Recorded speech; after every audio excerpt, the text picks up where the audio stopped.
Bonjour tout le monde, je m'appelle Valérie, je suis nutritionniste diététiste et aujourd'hui, j'avais envie de vous partager ma passion pour les choux. Évidemment, je vais commencer par vous parler de la composition nutritionnelle des choux et vous donner 7 raisons pour lesquelles vous devriez les intégrer plus souvent dans votre alimentation. Et à la toute fin, je vous présente 6 recettes que j'ai cuisinées dernièrement mettant en valeur le chou, alors restez jusqu'à la fin. Tout d'abord, pour illustrer le contenu en vitamines et minéraux, j'ai réalisé un tableau résumé avec les principaux choux. Le jaune représente les sources, le vert les bonnes sources et le rose les excellentes sources pour une tasse de légumes crus. On peut voir que les choux couvrent un grand éventail de vitamines et minéraux, mais ils se distinguent particulièrement par leur contenu en folate, vitamine C et vitamine K. Le grand gagnant, c'est définitivement le chou vert frisé ou kale qui se classe en première position dans plusieurs nutriments analysés. À titre d'exemple, une tasse de chou kale cru couvre 416% des besoins quotidiens en vitamine K pour un homme adulte, 94% pour la vitamine C et 25% pour le folate. Pour les intéressés, le folate est nécessaire à la synthèse de l'ADN et à la formation des globules rouges et la carence augmente le risque de malformation du tube neural chez le fœtus. C'est la raison pour laquelle on recommande un supplément d'acide folique aux femmes enceintes et en période de préconception. Ensuite, la vitamine C, par son pouvoir antioxydant, assure une protection aux cellules contre les effets des radicaux libres. Elle est également nécessaire à la synthèse du collagène, une protéine essentielle du tissu conjonctif qui entre dans la composition de plusieurs structures de l'organisme, incluant la peau, la matrice soutenant les os et les dents, et les cartilages et les tendons. Elle favorise également l'absorption du fer non hémique que l'on retrouve principalement dans les sources d'origine végétale. Et finalement, la vitamine K permet l'activation de plusieurs protéines responsables de la coagulation sanguine et du métabolisme osseux. Autre bénéfice intéressant, comme tous les fruits et légumes, les choux contiennent également des fibres alimentaires très intéressantes pour la santé intestinale et diminuent le risque de développer plusieurs maladies chroniques également. Et finalement, on ne peut pas passer à côté de leur richesse en composés phytochimiques, des molécules naturellement présentes dans les plantes auxquelles sont associés plusieurs bénéfices santé. On retrouve plusieurs types de composés phytochimiques dans les choux, mais ce qui distingue réellement la famille des crucifères, c'est définitivement leur contenu en glucosinolates, qui sont connus entre autres pour leurs propriétés anticancérigènes. Ensuite, le kale est l'une des meilleures sources de lutéine dans l'alimentation, un puissant antioxydant appartenant à la famille des caroténoïdes qui se concentre dans la rétine. Elle pourrait filtrer notamment la lumière bleue et réduire le stress oxydatif auquel l'œil est constamment exposé. Et c'est la raison pour laquelle la lutéine est beaucoup étudiée pour son rôle dans la prévention ou le ralentissement de la progression des maladies oculaires, notamment la dégénérescence maculaire reliée à l'âge, une des principales causes malheureusement de cécité. Et finalement, le chou rouge est particulièrement riche en anthocyanes, un antioxydant appartenant à la famille des flavonoïdes, responsable de sa belle couleur caractéristique. Maintenant, je vais compléter le volet nutritionnel avec 2 études d'envergure qui montrent le potentiel intéressant des fruits et légumes et plus particulièrement celui des légumes crucifères. Donc, nous avons d'abord Own et ses collègues en 2017 qui ont présenté une revue systématique avec méta-analyse de 95 études où il y avait une réduction du risque relatif de 8 à 16% pour les maladies coronariennes, 13 à 18% pour les AVC, 8 à 13% pour les maladies cardiovasculaires, 3 à 4% pour le cancer et 10 à 15% pour les mortalités toutes causes confondues pour chaque augmentation de 200 grammes par jour dans la consommation de fruits, légumes et légumes combinés. Plus particulièrement, la consommation de crucifères était inversement associée au risque de maladies cardiovasculaires, de cancer et de mortalité de toutes causes. Ensuite, nous avons Zurbo et ses collègues en 2020 qui ont déposé une revue systématique de la littérature avec méta-analyse de 81 études de cohortes prospectives incluant plus de 4 millions de participants et ils ont montré que le total des fruits et des légumes était associé à une diminution de l'incidence et de la mortalité pour les maladies cardiovasculaires, maladies coronariennes et AVC. Certaines sources de fruits et légumes étaient associées à un plus grand bénéfice et c'était le cas notamment des légumes crucifères. Évidemment, puisque ce sont des études observationnelles, on peut seulement établir un lien d'association et malgré les efforts, certains facteurs confondants peuvent avoir teinté les résultats observés. Malgré tout, elle ajoute définitivement un poids supplémentaire en faveur de la consommation des fruits et légumes et peut-être plus particulièrement pour certains groupes de végétaux comme les crucifères. J'aimerais ajouter ici une petite mise en garde concernant la consommation des choux. Notamment, il y a certains anticoagulants comme le coumadin qui agissent comme des antagonistes de la vitamine K et demandent de conserver un apport constant en vitamine K. Alors, comme on l'a vu tantôt, les choux sont une bonne source de vitamine K. Alors, si vous êtes sous anticoagulants, simplement vous référez à votre équipe médicale avant d'apporter des changements dans votre habitude de consommation. Ensuite, les choux peuvent également exacerber les symptômes des patients atteints de côlon irritable. Donc, encore une fois, je vous demande de vous référer à votre équipe médicale et d'y aller aussi selon votre tolérance. Maintenant, passons au volet culinaire. Et si je n'ai pas réussi à vous convaincre jusqu'à maintenant, je pense que les recettes vont le faire. Pour alléger la vidéo, je me suis concentrée sur le chou rouge et le chou vert uniquement pour plusieurs raisons. De un, ce sont définitivement les choux les plus économiques, particulièrement à ce temps-ci de l'année. On peut encore payer sous les 2 $ le kilo. De deux, on peut encore s'en procurer du Québec. De trois, ces choux-là conviennent vraiment à tous les types de cuisine, indien, italien, asiatique et même la cuisine québécoise. Et finalement, j'ai l'impression que les autres choux ont beaucoup reçu d'attention auprès des chefs dans les dernières années et qu'on a délaissé un peu plus les choux classiques. Alors, je voulais leur redonner une place dans la cuisine. Alors, sans plus tarder, je vous laisse sur les images des recettes que j'ai cuisinées dernièrement. Bonjour, ce soir on cuisine le chou farci, mais en version déconstruite parce que j'ai vraiment pas la patience de faire la version originale et c'est tout aussi bon, mais simplement plus rapide.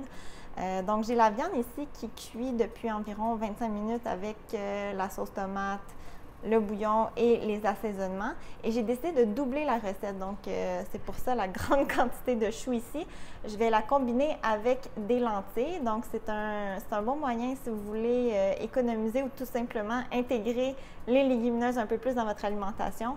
J'ai ici mon riz brun, mais vous pourriez intégrer vraiment n'importe quel grain ici. Si vous n'avez pas de contrainte avec le gluten, l'orge serait vraiment un bon substitut. Donc, je vais ajouter tout ça, puis cuire jusqu'à ce que le chou soit tendre et je vous montre le tout quand c'est terminé. Mais là, je suis vraiment en train de me questionner si mon pot est assez gros pour accueillir tout ça. On va voir ça. À bientôt! Et voilà le produit final. Donc, ça a rentré sans problème et c'est vraiment très, très bon. Ça a pris un bon... je dirais un bon 25 minutes avant que le chou s'attendrisse sans problème, là. Donc, dites-moi là si vous l'essayez! Bonsoir tout le monde! Ce soir, on cuisine le chou rouge dans une recette de cuisses de poulet au four. Donc, mes cuisses sont marinées pendant au moins 5 heures avec un mélange d'ail, de romarin, de thym, de vinaigre, de cidre. Et là, je vais déposer évidemment les quartiers de choux avec des pommes. Et je n'avais pas de cidre, donc ça va être remplacé par du bouillon de poulet tout simplement. Donc, on va mettre ça au four et à la mi-cuisson, on va badigeonner de moutarde de Dijon et remettre ça au four pour un autre 30 minutes. Et je vous montre le tout une fois que c'est prêt. Et voilà le résultat final. Donc, c'est vraiment une très belle recette qui met en valeur le chou rouge. Super simple. Je vous conseille fortement de l'essayer. Puis nous, on va accompagner ça d'un reste de sarrasin. Alors, dites-moi vos commentaires si vous l'essayez. Ce soir, on cuisine un egg roll dans un bol. Vous allez comprendre assez vite que j'aime les versions déconstruites pour leur simplicité. Donc ici, il y a un mélange de légumes qui cuit. C'est un mélange de choux, de poivrons, de carottes râpées et d'oignons verts. La sauce est composée de sauce Bragg, mais vous pourriez utiliser tamari, sauce soya, qu'est-ce que vous avez sous la main. J'ai ajouté une touche de piquant parce que j'aime bien ça, donc du sembal oelek, un filet d'huile de sésame, puis du vinaigre de riz. Et pour la sauce de protéines, j'ai décidé d'aller vers du tofu grillé au four. Le tofu également a mariné dans de la sauce Bragg, du vinaigre, du sembal oelek et un filet d'huile de sésame également. La recette demandait du sucre, j'en ai simplement pas mis, mais vous pourriez très bien en mettre un peu. Une cuillère à table, ça serait amplement suffisant. Miel ou sirop d'érable pourrait être intéressant aussi pour ajouter une saveur différente. Et on va accompagner ça de riz.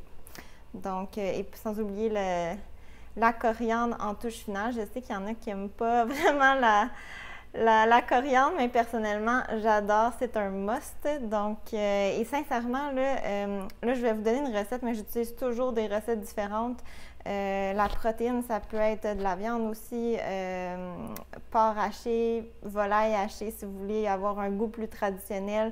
Sinon, de la protéine de soya texturée pourrait être intéressante, des lentilles.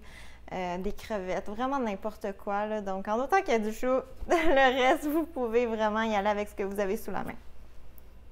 Et voilà ce que ça donne dans l'assiette. Finalement, j'ai été avec du sarrasin parce qu'il fallait vraiment que je le termine, mais habituellement, je le sers avec du riz.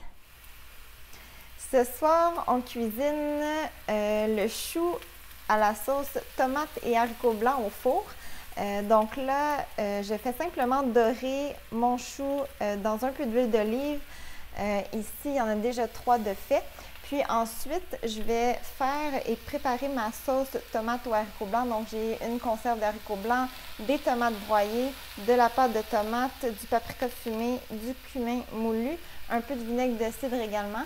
Donc, je vais préparer tout ça, mélanger le tout et ensuite ça va aller au four. Je vous montre ça avant de le mettre au four. Donc, ça ressemble à ça une fois monté. J'ai mis juste un petit peu plus de liquide pour lui donner la chance et là, je vais tout mettre ça au four, environ 40 minutes, 40-45 minutes. Je vais commencer par le couvrir parce qu'il n'y a pas énormément de liquide, donc je vais lui donner une petite chance. Puis à la mi-cuisson, je verrai là, de quoi ça a l'air. Et voilà ce que ça donne à la sortie du four. J'ai simplement ajouté une garniture de persil et de zeste de citron. Vous pouvez aussi ajouter du feta si ça vous dit. Et on va manger ça avec du millet. Ce soir, on prépare un bol repas avec pois chiches et légumes grillés qui va mettre en valeur le chou grillé. Peut-être une façon un peu moins populaire. Donc, j'ai simplement huilé les choux et je les laisse volontairement en gros morceaux comme ça. Mais à la deuxième cuisson, quand je vais les retourner, je vais les disperser pour vraiment aller chercher une belle dorure, si je peux m'exprimer comme ça, mais c'est vraiment important de le surveiller parce qu'il peut le brûler assez rapidement. Donc, mon four est à 400 et je vais le faire cuire autour de 15 minutes chaque côté et j'ai donné un bon 10 minutes d'avance à mes pois chiches pour qu'ils deviennent bien croustillants et j'ai simplement mis du curcuma, paprika, la poudre d'ail, du poivre et un peu de sel. Donc, et voilà, après 30 minutes de cuisson, donc je les ai séparés après 15 minutes.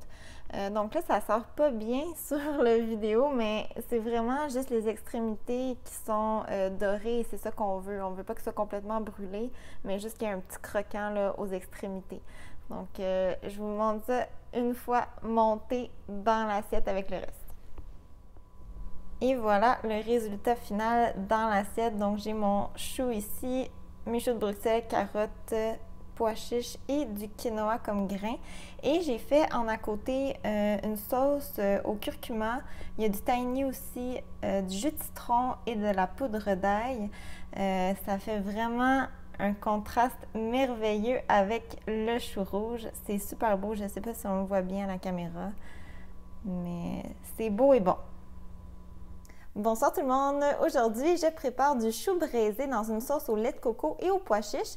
Donc, j'ai commencé par dorer mes quartiers de chou. Très important quand vous coupez votre chou de cette façon-là, c'est de garder le tronc ici parce que c'est ça qui tient votre quartier. C'est pas grave, là, s'il se défait, c'est juste que c'est plus facile au moment du service. Et là, je fais dorer présentement un mélange d'oignons, de gingembre et d'ail. La recette originale demande de l'échalote française, mais je n'en avais pas, donc je l'ai remplacée par un oignon tout simplement. Une fois que ça va être tendre, je vais ajouter pendant 1 minute le mélange d'épices ici. Donc, en haut, on a du cumin, ensuite du curcuma, des graines de moutarde et un peu de flocons de piment. La recette, encore une fois, demandait un piment frais, mais je n'en avais pas, donc je le remplace par du piment ici. J'en mets toujours moins. Je préfère en ajouter à la fin que d'avoir la mauvaise surprise que ce soit trop piquant. Et une fois que ça va être prêt, je vais rajouter mes quartiers de chou ici, ajouter les liquides. Donc, pour les liquides, on a du lait de coco léger et du bouillon de légumes maison et évidemment ma conserve de pois chiches rincée et égouttée ici. Donc, je vous présente tout ça une fois que c'est dans ma poêle. Puis ensuite, ça va cuire un 15 à 20 minutes jusqu'à temps que le chou soit attendri. Donc là, j'ai tout mélangé ensemble et j'ai porté à ébullition et maintenant je vais couvrir le tout et faire cuire environ 15 à 20 minutes. Je pense que ça va être un bon 20 minutes parce que mes quartiers de chou semblent toujours plus gros que qu'est-ce que la recette montre. Et je voulais préciser aussi que dans mon cas, j'avais un peu moins de lait de coco parce que j'ai utilisé un reste du congélateur. Donc, j'ai tout simplement augmenté le ratio de bouillon de légumes. Donc, ne pas vous surprendre là, si ça semble un peu moins crémeux que la version originale. Je vous montre ça une fois que c'est terminé. Alors, et voilà, une fois terminé, ça a pris un bon 35 minutes là, à cuire. On avait des gros quartiers et nous, on va servir ça avec du riz, de la coriandre et de la lime. Les saveurs indiennes là, se marient à merveille avec du chou vert. C'est vraiment fabuleux. Je vous conseille vraiment de l'essayer.